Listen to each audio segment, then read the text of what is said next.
या किल्ल्याच्या पायऱ्या जवळ गेल्याशिवाय दिसतच नाहीत आणि जरी दिसल्या तरी ते बघून अंगावरती काटा येतोय. कारण चढताना एवढं डेंजर पायऱ्या आहेत या.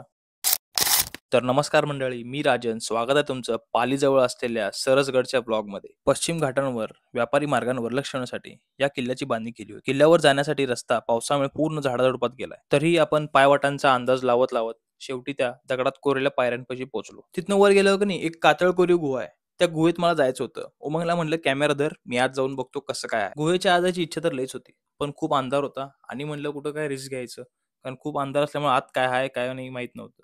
म्हणलं की इथल्या इथेच बघूया आणि इथनं बाहेर पडूया. जोपर्यंत तुम्ही या गुहेजवळ येत नाही तोपर्यंत तुम्हाला किल्ल्याच्या पायऱ्या दिसत नाहीत आणि जरी दिसल्या तरी त्या वर चढताना अंगावरती मात्र काटा येतोय.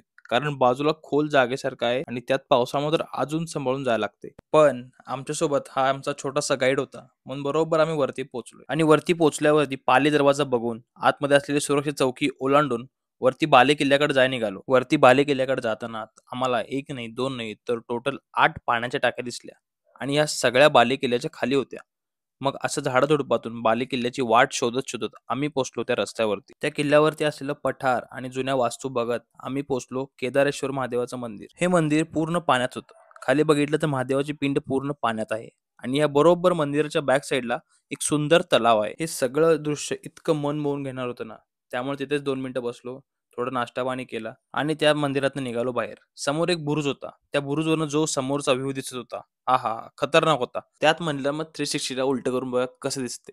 जेव्हा 360ला उलटं केलो तेव्हा भाई जो व्ह्यू दिसतोय खतरनाक व्ह्यू आहे बघा, ते बुरुजावरनं कसं दिसते. असो, हे सगळं बघून मी निघालो परतीच्या वाटेला.